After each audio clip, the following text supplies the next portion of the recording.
This is Pathway to Recovery, an SA Lifeline Foundation podcast featuring hosts Tara McCausland, who is the SA Lifeline Executive Director, and Justin B., a sex addict living in long-term recovery. We have conversations with experts and individuals who understand the pathway to healing from sexual addiction and betrayal trauma, because we believe that recovering individuals leads to the healing of families.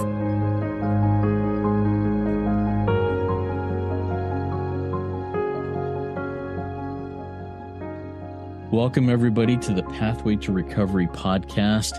I'm Justin B. I'm a grateful, recovering sex addict, and I am so grateful to be living in the miracle of recovery one day at a time. And today, I'm excited to continue this journey that we're taking through the 12 steps of recovery with members of SAL 12-step. As you've seen in the pattern, we have the addicted share a step, and then we have the betrayed share on a step. And we just go in that pattern back and forth. And today we're on step 7. And in our pattern, we're talking with a betrayed spouse of a sexual addict. And I'm excited to have Kahi W here with me. Kahi, why don't you just take a minute and share who you are, what brought you to the rooms of SAL 12-step, and then we'll go from there. Thanks, Justin. I'm Kahi. I started attending 12-step meetings back in 2012. At that time, my husband and I had been married for about 10 years. We'd been together 5 years before that, knew each other in high school. And he had disclosed that he had a pornography addiction. He used those words because of a interaction he had with a guy that he met at a self-improvement class that he went to. And I have grown over the years very grateful that he came to me with that understanding already, that I didn't have to teach that along the way. So he came to me with that he'd had an addiction. It had been there with him since high school before we met. And I was obviously heartbroken and lost, didn't know what to do. I told one friend, I had found online that you should tell one person, someone safe, so that you're not holding it all in. And I told at the time, and I'm so thankful that I did. She knew a woman who was working with the Lifeline at the time, and she gave my friend all the resources that they had to share with me. And that was how I got into SAL 12-step meetings. I've continued to go. And in the meetings, we ask, why did you first come and why do you keep coming? And I first came because I literally felt like I couldn't breathe. I felt every day like the weight of what I was carrying, the fact that I had no idea about anything about addiction or betrayal trauma or any of that stuff was so heavy that I came because I couldn't breathe. And in the meetings, I felt like I could take a deep breath and rest for that hour and a half. And then I would hold my breath again for that whole week until I came back into the meeting, and I'd come back in and okay, I made it another week. I'm safe. I can feel here. I can say whatever I need to say. And I keep coming back because that is true for me still. I have worked the steps a number of times in different ways and still feel like there's so much to learn. I am an ogre and I have layers in my onion. And every year I'm like, oh, whoa, I thought that behavior was fine. But now I'm recognizing that doesn't work for me anymore. And I can see the intention behind that better than I could 4 years ago. So I'm so grateful for the steps and the way that they helped me become a better person. Oh, thank you for sharing that. And I've got a couple questions based on what you shared, but I want to touch on this one, even though it's a further down the road type thing. But I want to get some hope out there for somebody who's feeling like you talked about there, or maybe some further insight on that. You said you came into the meetings to breathe, and then you held your breath for the week in between meetings. Are you now able to breathe between meetings, or is that still you're just surviving between meetings? What does that look like in your life today, Kahi? I am far better at being able to breathe because I have more tools than I did in the beginning. I know how to surrender. I have support people that I can call. I have a sponsor who knows my history and has been with me on this journey for years and can call me out on my behavior that I sometimes can't see because of the emotions that I'm feeling. And so I am better able to breathe. And there are still moments where it feels really heavy. Trauma triggers are less frequent than they used to be for me. But when they hit so hard sometimes that I'm shocked at where I'm at. And if I'm not careful, I can go into shame around, you've been doing this for how many years and you still can't get yourself out of this hole, or why are your emotions so big that you can't control them? And so there are moments where it does feel really heavy, but definitely less than it used to. It's much more manageable than it used to be, which I'm so grateful for. Yeah, thank you for sharing that and for bringing some honesty and some hope to those who right now are just feeling like the world is on them and there is no hope of breathing. So thank you for that. Next question I want to ask based on what you shared there is, you said you saw somewhere that you need to tell one person that you can trust. What is your take on that one person thing now? Have you found more strength, and you talked about more tools? I've got more people that I can talk to now. What do you see difference between one person and a community? Oh, the community is so vital. I really feel like that one person that I was encouraged to tell, and the idea of that person who came was really a blessing from God. It was his hand in my life, helping me get the tools that I would need to continue down this road. But the community for me is so vital, because if I only have one person that I can call, first of all, that person's not always going to be physically available for me to talk to. Also, they might not be emotionally available either. We all have our own struggles. And I know as I sponsor people, there are days where I'm like, I am not going to be the safest person for people to talk to because I'm struggling with my own stuff. And that takes self-awareness. But I also think strength, hope, and experience from a variety of people who have had a variety of experiences, and life is, all the details of our stories are different, but they all lead to the same place. And so the difference is really helpful for me in opening my mind into thinking about things differently, or being open to being wrong about a certain thing. I can remember, this is going to sound like a weird one, but there was a woman in a meeting once who surrendered that she was so embarrassed because she couldn't gain any weight because of the trauma that she was going through.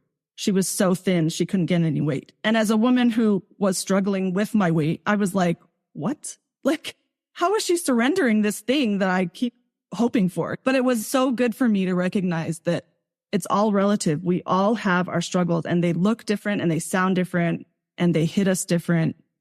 And as we surrender them, we're blessed, and we can bless other people by sharing our strength, hope, and experience, whatever that looks like. Thank you, Kahi. And I think that thing that you said, this is going to sound weird or strange, I think that is very powerful to share with people, that what I'm struggling with and what I'm freezing in this trauma, in this whatever it may be, in addiction for the addict side, it's all pointing to the same place. And I love how you led there. Our path there may look a little bit different, but the direction we are hopefully heading in is in the same direction. And I think that's what the steps of recovery are pointing us to. The end goal was step 12, is having had a spiritual awakening. As a result of these steps, we tried to carry this message to others and to practice these principles in all aspects of our lives. So our direction is pointing towards the spiritual awakening, towards God and service of others. That is our direction that we're moving towards, and not just about me sitting in my own addicted isolation or in my own trauma isolation, but working that connection with God and others. Any thoughts on that before we start talking more about the steps?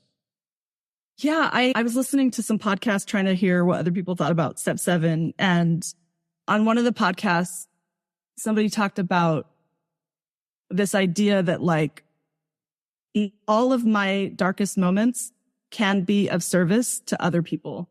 And as I share those things that I'm surrendering, or the things that I'm struggling with, as I share and as I remember those things, and I'm willing to think about the process that I went through to get through them with God, they can all be a blessing to other people. That's not why I do it, but I have certainly found that as I have been willing to walk this road with God, willing to remember the road. I think I hear people say a lot like forgive and forget. And that phrase doesn't work for me because I feel like I need to remember. I want to remember the wins and the misses that I've had along this road because they teach me what I do or don't want to do in the future. And as I share those with people, it opens the door for them to recognize that their mistakes, their missteps are also great teachers and part of the journey for all of us. Yeah, I love that. And that takes me to something from the big book of Alcoholics Anonymous that talks about that the past being the family's greatest asset and sometimes the only asset that a family has initially. So we may get to that here in a minute, but I want to jump into the steps. And like you said, and like I said at the beginning, we're covering step 7 today. What I'm going to do is, as a refresher to anybody who may not have listened to any of the previous first steps, I'm just going to read through each of the steps up through step 7, and then we'll start our conversation specifically on step 7. So these are the 12 steps of SAL, which are based on the 12 steps of Alcoholics Anonymous with just a couple of word changes. Step 1, we admitted we were powerless over sexual addiction, that our lives had become unmanageable. 2, came to believe that a power greater than ourselves could restore us to sanity. 3, made a decision to turn our will and lives over to the care of God as we understood Him. 4, made a searching and fearless moral inventory of ourselves. Step 5, admitted to God, to ourselves, and to another human being the exact nature of our wrongs. Step 6, we're entirely ready to have God remove all these defects of character. And step 7, humbly asked Him to remove our shortcomings.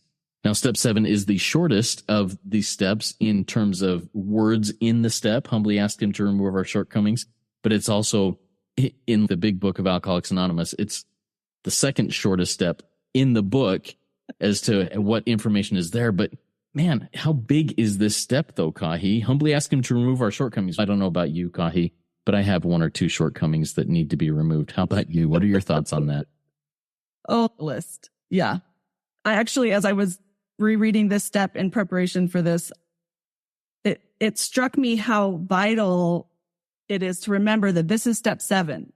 You have a whole bunch of steps in the beginning. And if I do them, then I'm prepared for step 7. And each time I work step 7, I feel a little more prepared to work step 7, but I have to do all of the ones in front of it.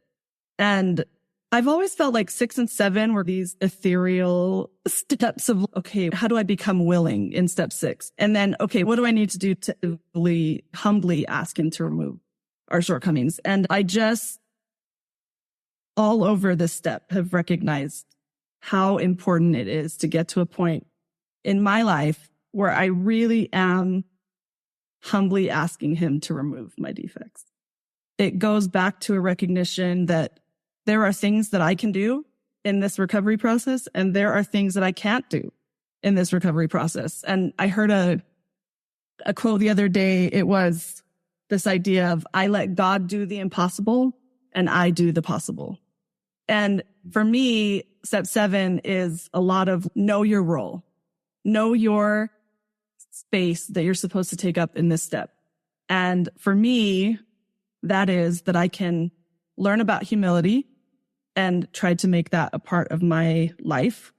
I can be aware of the defects that I wrote out in step 4, that I shared with someone in step 5, but to be able to humbly ask Him to remove them means that I work steps 1, 2, and 3, where I recognize that my life is unmanageable, that there is a God that can restore my sanity, and then that He can do that as I turn my will and my life over to Him. So I had to gain trust in Him first in order to be able to do any of that. 7's huge. And I didn't realize that, how big it was, until I got into it and really thought about how am I going to explain what 7 is to people? Anyways. Yeah, no, I love that. And I think I've shared this before, possibly on this series of podcasts.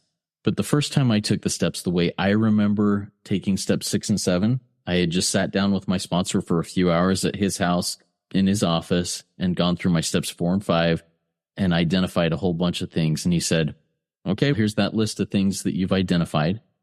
Are you willing to have God take those away from you? And I was like, yep. He goes, step 6, check. And then he goes, okay, let's kneel down and pray to have those things removed.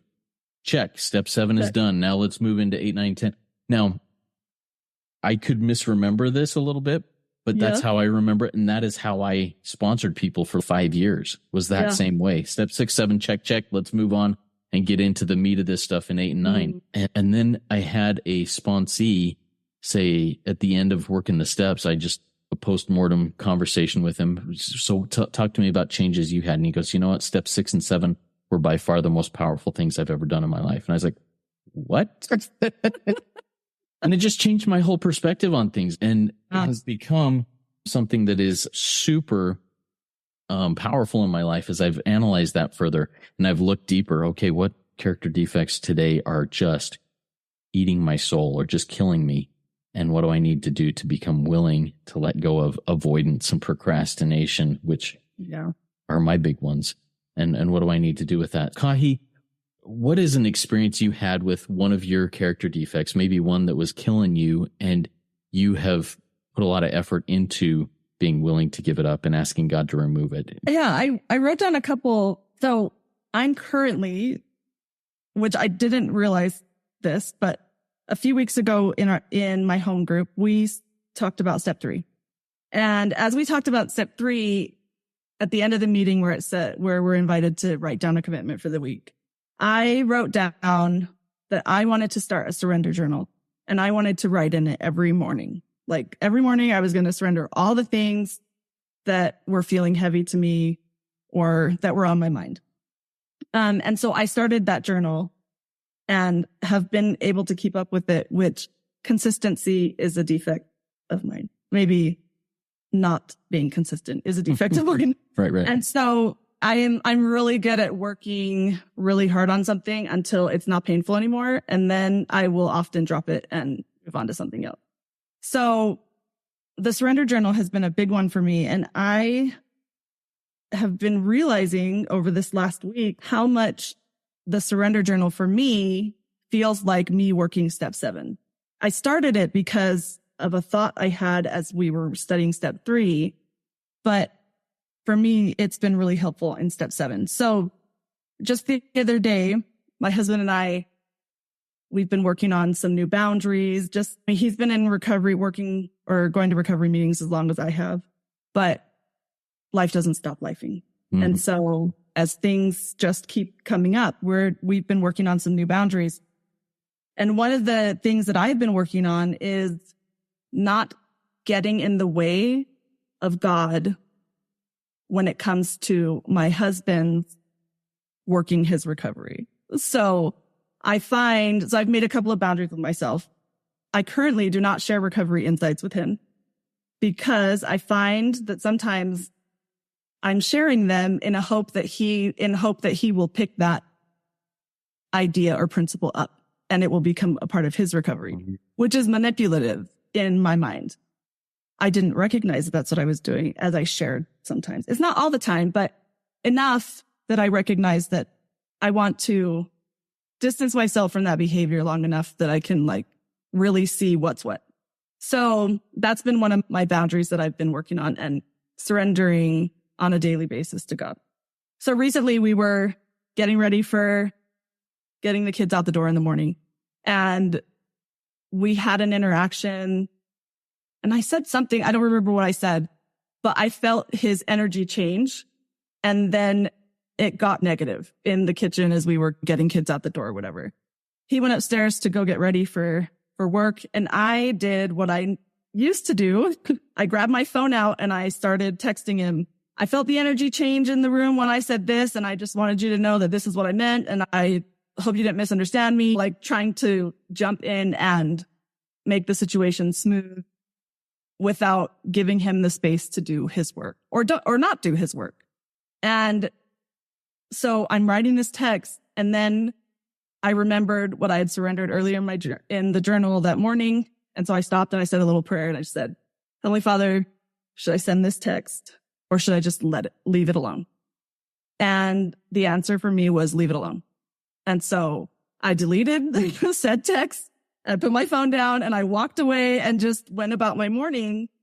And later that day, he shared with me that he had negative feelings, had processed through them, had talked to his sponsor, and that this was the insight that he had. And had I sent the text, I would have gotten in the way of that. Now, of course, he has his choice to not call his sponsor, right? He could let that feeling fester and whatever. And I've done that before too. But that is a defect that I know that I have. I have enough education about addiction and enough education about betrayal trauma that I can be a little bit dangerous in my desire to help. It turns into control really quickly without meaning to. And so that is something I'm actively asking God to remove. And again, I'm asking him to do what I can't do. I can't remove that myself, but I can pray it out. I can write it out. I can be aware and actively working to let that go. And then he can take it from me. No, I really like that. Thank you for sharing that experience and how you walked through that. And I think I love calling these things miracles.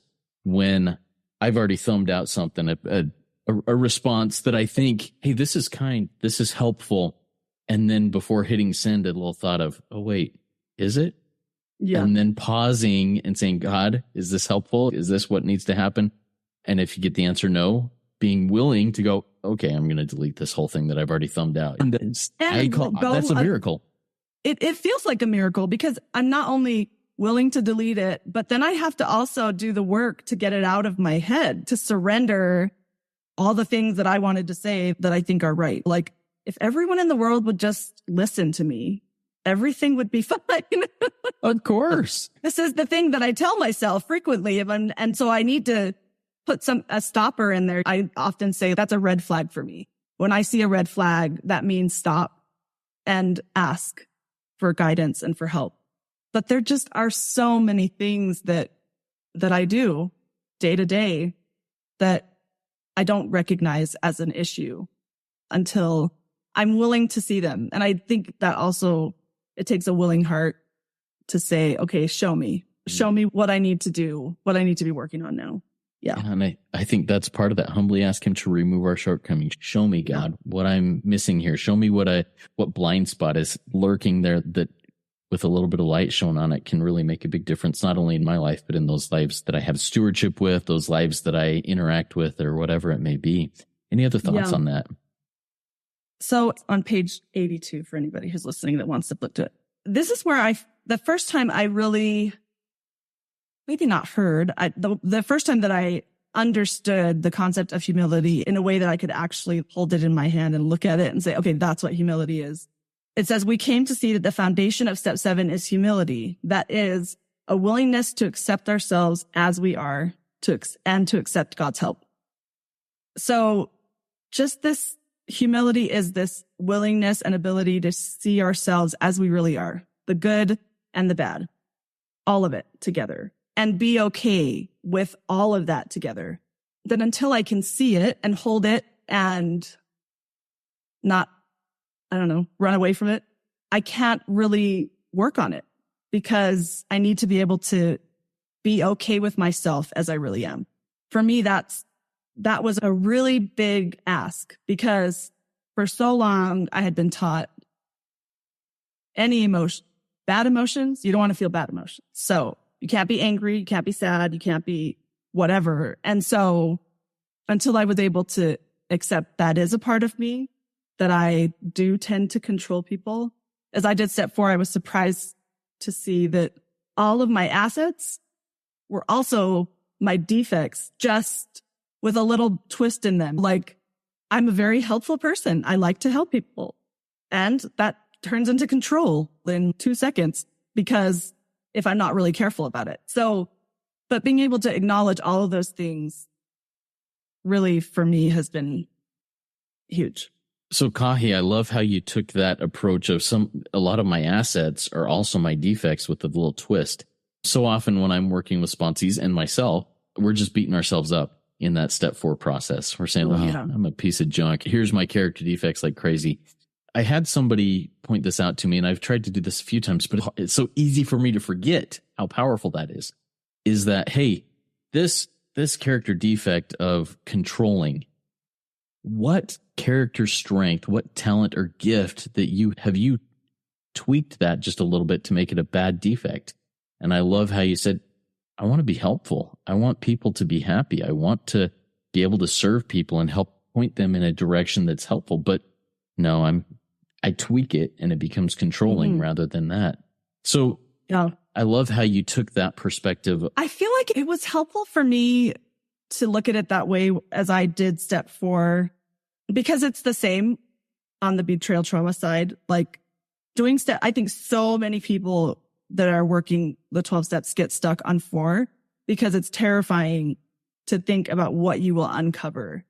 What am I going to see that I don't know what to do with? I look at step 4. And so it helped me to go, okay, what kind of assets do I have? And I didn't like listing them out like that. That felt prideful to me. And so I asked some of my close friends, like my sisters, what are some assets that I have? And don't laugh at me when I ask you. I'm doing an experiment. I just need you to tell me. And then I was able to just third person almost just look at it and, okay, what's the opposite of that? And check myself. Is that a defect I have? And oh, yes, it is a defect that I have. But to be able to find the good and the bad kind of at the same time was helpful for me to stay in balance as I looked at my inventory. Because often it can feel just like this, I don't know if you've seen the movie Runaway Bride where she's got the doll and she's like, it feels like you're just being hammered over the head with all of your weaknesses and what a terrible person I am and all these things. And anyway, so I found that to be helpful. Yeah. This next question always brings me a little bit of fear to ask, but I think it's really powerful here. A lot of people, no matter whether we're on the anon side, the betrayed side, or the addict side, doing step 4 is scary. And most people get hung up there. Most people get hung up there because we don't want to see what's really there. Yeah. For you, Kahi, when you came into the rooms, I'm assuming, and you correct me if I'm wrong on this, that you came in to try and fix your husband, to try and figure out what needed to happen there. And so taking a step 4 may have been like, I don't want to look at myself. I want to look at him. Talk to me about the importance of that shift of perspective there to look inward for character defects rather than to look outward at our spouse or whoever it may be that we're in these rooms for. Yeah, no, I for sure fell into that category of, oh, good, I'll come to these 12-step meetings and I'll learn what I need to do to fix my husband or to save our marriage or whatever. It certainly wasn't, the thought wasn't, I'm going to go to 12-step meetings so that I can figure out my defects and work on my relationship with God, because I thought that my relationship with God was perfect. So looking back, one of the things that was really helpful for me in step 4, my first meeting that I attended was step 4. And I remember just, what are they talking about? But the women in the meeting were joyful and they were laughing about some of their defects. Oh yeah, I do this, and laughing about it. And for me in that time, nothing was funny. There was no funny in my life at all. And so to see these women who had similar experiences, similar pain, be able to laugh with each other as they talked about their struggles. I don't know that there was mention of their addicts at all in that meeting. Was interesting to me. I don't know what else to say except interesting. I was just like, I don't understand what's happening here. But I knew in my heart, even with everything else going on, I knew that whatever they had, I wanted. And because I knew that they were thriving, some of them, that they were at least surviving. And I wanted and needed that. I think the example of the women in my group really opened me up to this idea that, okay, maybe there's something in here that I can learn. Over the years, that has certainly, it's all about my stuff at this point. My boundaries are about me and what I need, more so now than they were a few years ago. In our blue book, in step 4, it says something in there. I was one of those that was stuck and didn't know how to do step 4, didn't want to do step 4. And something about the pain that we resisted, we only made it worse by not doing step 4. And I remember reading that and going, okay, if I want to get rid of this pain that I'm feeling, I need to work step 4. And that was what motivated me through. I can remember at that time, the thing that was really painful for me was looking back at old family pictures from years before when I didn't know what was happening for my husband. Couldn't look at old photos because it was too painful. The holes in my story were too painful for me to go back and look at the pictures. And it made me sad because my kids would want to go back and look at those pictures and I couldn't sit with them and go through with them and tell them about them because it was too painful for me. And I wanted to be able to get past that, not necessarily for myself, but for my kids so that I wasn't constantly shooing them away from those memories. And I remember going to meeting and reading that in step 4 and thinking, okay, there's a promise in here that if I work step 4, I can get past that pain. And that has worked for me. I've been really grateful for that. But yeah, step 4 is scary. Yeah. But without it, I used this phrase a few weeks ago, like, until you work step 4, you're a baby in recovery. You're in kindergarten, preschool, and that's okay. But the real work and growth comes in 4 through 9. And oftentimes people don't make it past that spot. So maybe just a plug for, it's hard, it's painful, but it's so worth it. The gifts on the other side of that, I don't know if I would have if I didn't work step 4. I'm sure I wouldn't actually. Yeah. And for me, my character defects would be in a darkened corner. I wouldn't know what they were. I wouldn't be able to identify them. Now, my wife may tell me, hey, you're so selfish. And I'll be like, whatever. Look at me. I'm working. I'm doing all these things. I'm not selfish. Yeah. But until I put it down on paper and see, holy cow, my selfishness really does affect so many areas of my life. And then I can go, okay, God, here's my selfishness. Yeah. Now, what do I need to what direction do I need to go from here? Exactly. Yeah. Here it is. Yeah. Now what? And I love that. I'm going to read the step 7 prayer out of the big book of Alcoholics Anonymous. This is found on page 76 in there. And step 6 is the paragraph before that. And step 7 is this paragraph. In fact, I'm going to read all of the information we have on step 7 in the big book.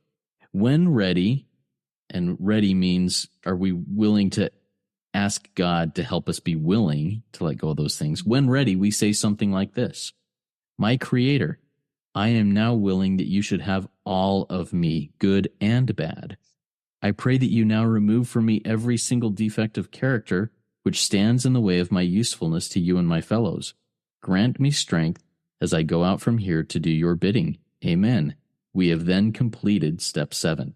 There's step 7. Done. Heck. So as we go through that prayer, Kahi, what are some of the things that jump out at you that make it more than maybe just that, 6 lines of print in the book? Yeah, willingness is huge. I can remember in high school, I had a moment where an incident happened that had just made me so sad, and I was really struggling with letting go. I had gone down outside and hid in my car, in my parents' car, to get away from everybody. And I was crying. And my mom came down and found me, and she scooped me up and took me upstairs to her room, and we're sitting on the bed, and she's trying to get me to talk. And I couldn't verbalize what was happening for me at the time. And she didn't, to her credit, she didn't force me. She just let me be. And then she said to me, I learned a few years ago that when I have a problem or something that I'm worried about, it's like I have it in my hand and my fist is closed. And I'm just hanging on to it for dear life because I'm so upset or I'm so angry, whatever it might be. I'm so scared. And she said, and I'm learning that I need to pry my fingers open and hold my hand out in order for God to be able to take it, because he won't pry my fingers for me. he's not going to do that. So I need to open up my hand and give it over to him. And that is the visual that I use when I think about being willing. In the S&L book, it talks about giving up. And instead of this, okay, I quit, I give up idea, I often think of open hand, giving it up to God and passing it up that way and saying, I can't, but here. And that takes willingness. It takes an awareness that you can't after you've tried for years to do it by yourself, and to know who you're giving it to and why matters. But willingness is huge. In the recovery puzzle, that's the middle is the willing heart. And until we have that, the other pieces don't really. The idea of all of me, again, the good and the bad, that we have to know what that is in order to give it to him. So can I pause you right there on that? Because this is something that has really opened my eyes here recently. When I'm saying this 7th step prayer, when I'm identifying maybe a specific part of my life to give to God, I'm saying, I'm willing that you should have all of me, good and bad. I don't get to decide what is good and what is bad. I'm giving it all to God. And I think this is where the insight hit me, is because my desire to help other people is good. Yeah. But when I'm doing it without God leading me in doing it, it becomes controlling. It becomes bad every time. So I need to say, God, I even give my helpfulness to you. Yes. Because that can stand in the way of my usefulness to you and my fellows. Direct me how you want me to be. Any other thoughts on that good and bad thing? Yeah. I mean, I found in my surrender journal, as I've been doing it, I'm sometimes surrendering the things that I'm excited about. Like something's going well. Like my husband and I had a disagreement and we were able to work through it without making a sponsor call. This is good. We're headed in the right direction. But I find that I need to surrender that too, because then I can get into pride around, look at how good we're doing. And now we don't need to work. We don't need the help and we don't need to ask God anymore. So yes, all the good and the bad, because I twist it. It's my human nature is to twist it to my benefit. I think it's to my benefit. Right. So quickly without even realizing what I'm doing. Yeah. The good and the bad for sure. All right. Anything else in that prayer that jumps out at you? As you were reading this prayer, I was thinking about the quote that Brene Brown says about stepping into the arena. And I should probably look it up because I don't remember what it is exactly. But she talks about it takes a real courage to step into the arena unarmed. And I feel like that's what my good and bad characteristics are. It's my armor that I have used to keep safe over the years. But as I give that all to God, give all my armor and just say, okay, however you think is best, that's what I'll do. In the Lego movie, have you seen the Lego movie? I have. It's actually one of my least favorite movies. I really don't like it. That's funny. But there's this part where Emmett they go into his brain and he's like the master or whatever. He's supposed to be the master builder. And they go into his brain and he has no plans in his head. He has no instructions for how to build something incredible with Legos. And it's this empty room. And they're like, what? How can he be the master builder if he doesn't have anything in his head? But then the creator puts the idea into his head and then that's what he does. And in my mind, that's what I think about sometimes when I'm trying to just let go of all of my ideas, all of my suggestions, whatever. I think of that empty white room, like nothing in my head, just empty it out and then let God put back into me what he wants me to do and be willing to do whatever that is. Yeah, that last phrase, grant me strength as I go out from here to do your bidding. Now I've asked what your bidding is. Now, am I willing to do that or do I have enough strength to do it? If you've told me to do it, I trust that you will provide a way of the things that you've given me to do. Get out there and do it. Do you have any experiences that come to mind where you've cleared your head, it's a white room, and something's come in, you've been like, oh, that's bigger or different than what I thought, but okay, I'll go do it. Oh, I feel like there's so many little things The text message that I decided not to send. Mm-hmm, That's one of those where it's like, one, yeah. okay, I have the perfect solution to this issue right here. And I'm going to just go ahead and do it. And then the pause and not that way. All right. So before we go into some wrap-up questions here, Kahi, is there anything that you were like, man, I really think this is something important we need to talk about step 7 or your experience that we want to get to before we start wrapping up? In the Al-Anon book on page 81, it's a quote from an Al-Anon book. And it says, "We have little choice but to accept ourselves as we are, with all our limitations. And chief among those limitations is the fact that we cannot cure ourselves. By accepting that God can do for us what we cannot do for ourselves, we begin to achieve the humility that is necessary for change to take place. In step 7, we put that acceptance to work. We take action." I love that I'm learning that step 7 is an action step. In my head, it was like 6 and 7 are kind of these, like, you just do it in your brain. But step 7 is an action step. There are active things you can do, even if it's just reciting the step 7 prayer every morning, or a surrender journal, or reaching out to your sponsor every day for 30 days to just surrender the things that you can't control. Whatever it is, whatever idea that comes to me as I think about being willing to do these things, I believe is what I need at the time. And if I do those things, I know that God will do his part in taking those defects from me. It doesn't happen overnight, sadly. It takes time. I'm learning that, like I said earlier, sometimes what I think is not a defect, a few years down the road, I realize is a defect. And I have started working steps 4 through 9 just around one specific behavior. I did this a few years ago with my kids. Like, I was a yeller for a long time. And I remember a specific incident where I saw what it was doing to my daughter and recognized I never want to see that face again on her. I never want to know that I caused that kind of pain for her. And so I did a 4 through 9 on just that yelling, and knowing that it was a defect, saying it out loud, asking God to remove it, being willing to have it removed, and making amends made all the difference in my relationship with her and solidified in me this real willingness to work on it and to find other tools besides yelling at my kids to get what our family needed at the time. The ideas will come, and sometimes they might feel a little bit weird, but I found that those are the best ones because I know they didn't come from me. I know that if the idea is, wait, what?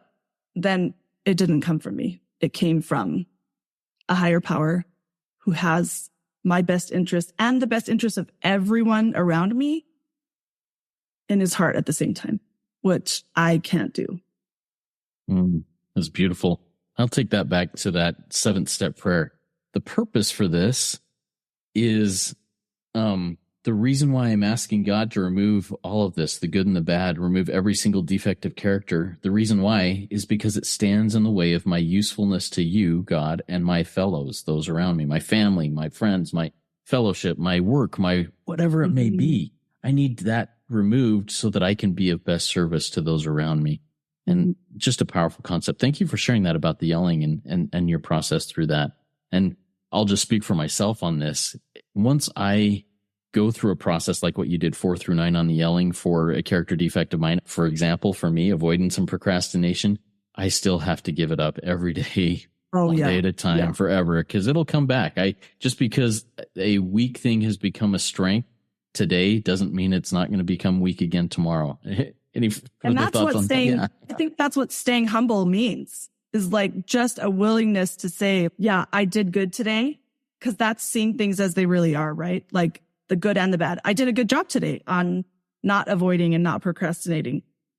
And that doesn't mean that I'm going to do a good job tomorrow, because I continue to need his guidance, his help to let go of those things that come naturally to me. Yeah, it is a a daily process. I can remember a couple of years ago, we were sitting in church and the teacher asked, we were talking about defects of character. And the teacher asked jokingly, I didn't realize he was joking until after I said what I said, but he said, does anybody here want to share a defect? And my hand shot up and I was like, oh, I got one. And what do you do to overcome it? And I raised my hand and I shared, I have a defect of controlling. That's something that I do. I want to help, but I twist it pretty quickly. And so my defect is controlling. And one of the phrases that I use to remind myself to show up different is let go and let God. And he was so uncomfortable with my listing my defect that he started to, well, I don't really know if that's a defect. He tried to step it back a little bit. And my husband raises his hand and he said, just so you know, she's totally fine. She doesn't need anybody to fix or make her feel better. She's fine with her defects because she's working on them. And I feel like that's important for all of us to be able to say, there's something I struggle with. I know that about myself, and this is what I'm doing to overcome it. I love that we who are really working our recovery can go into a place like church and say something that just blows the whole thing up, but it brings other people to go, oh, wait, she struggles with that too? Oh, wait, yeah. And then it opens up conversation. I love that. All right. So the way we wrap up these episodes each time is I ask the guest a couple of questions. Okay. What words of advice, what words of experience do you have for the newcomer who is just now being willing to come into the rooms or just maybe had the bomb dropped on them and they don't know where to go? What words of experience and advice do you have for that person? And then the next part of that is what words of experience and advice do you have to somebody who's been here since 2013 who may be going, you know what, I think I've got everything I need here. What are your thoughts on both of those? Such a good thing to think about. To the person who might have just had a disclosure or might have even just had their third disclosure or whatever that looks like, I would want to tell her or him, you're not alone. There are people who understand the thing that you might not even understand at this point. And there is so much hope and help and healing to be had, but it takes time. And so be gentle with yourself and recognize that this is a journey. It's not going to be over in a week, but the tools will come as you put yourself out there to find them. And I hope that 12-step meetings are one of the tools that you find helpful. But there are a lot of tools out there. So keep looking and find your people, find your circle where you can share whatever it is you need to share and know that it's okay. I'm going to share one story about knowing that SAL 12-step meetings were my people. Please do. Early on in recovery, again, like I said, I just was like, okay, I can breathe in meetings. And I don't remember what step we were studying, but we were sitting in the group. We were talking about grief and mourning. And I said this phrase that I would have never said anywhere else. It just came out of me. I said, sometimes I wish that instead of this trial, I wish that my husband had died because if he died, then people would be coming to my house and they would be giving me meals and letting me cry and even understanding why I'm crying. They would be helping me. But with this, I feel like I am mourning and grieving all the loss, but looking like I'm fine on the outside. And I said it thinking that's a terrible thing to say. You wish your husband died. And the women in the room all nodded their heads and they were like, yep, I understand that. And I thought, okay, I'm not crazy. It's a real feeling. I'm not a bad person. And it's not that I really wanted my husband to die, but what I was saying was I'm hurting here and nobody knows because of the nature of the addiction and the nature of betrayal trauma. And so anyways, find your people that help you feel peace and serenity instead of fear and anger. because there's plenty of that out there as well. Mm-hmm. How about to the old timer? To the old timer, in SAL meetings, I would say that I'm one of the older timers out there. And I would say that I keep coming because I recognize what we talked about earlier, that I can be doing really well and then I'm not. And I find myself flat on my back. What the heck just happened here? Life keeps lifing. Boundaries need to be changed and reworked. Every day is a surrender day is what I like to say to my kids. And it's just, life just keeps happening. These steps remind me that I'm not the greatest power in the universe, that there is someone out there that is the greatest power in the universe. And the weight that takes off my shoulders is huge when I'm in a good place. So I keep going back because I want to stay there. Thank you so much, Kahi. And I love that phrase, life keeps lifing. Life doesn't stop lifing. This is good stuff. It's not. When I have a good day, I always think the rest of my life is going to be like this. But yeah, it keeps lifing. Life it does. Lifing. Love that. Yeah, Thank you so much, Kahi. This was such a meaningful conversation for me and opened my eyes to a lot of things. I hope it was meaningful for you also. It was. Thank you. Awesome. All right, let's close this out with what we do often in the SAL meetings. Keep coming back, everybody. It works when I work it. So work it. You are worth it. Thanks for joining us.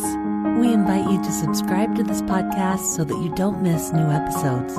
And while you're at it, will you please leave us a 5-star rating and review to help us spread the good news that healing from sexual addiction and betrayal trauma is possible. We invite individuals who are struggling to join our virtual or in-person trauma-sensitive 12-step meetings. Meeting times and locations can be found at sal12step.org. You can find quality education at salifeline.org. And we hope that you will follow us on Instagram and Facebook. SA Lifeline is a 501c3 nonprofit organization, and we welcome donations. SA Lifeline, come heal with us.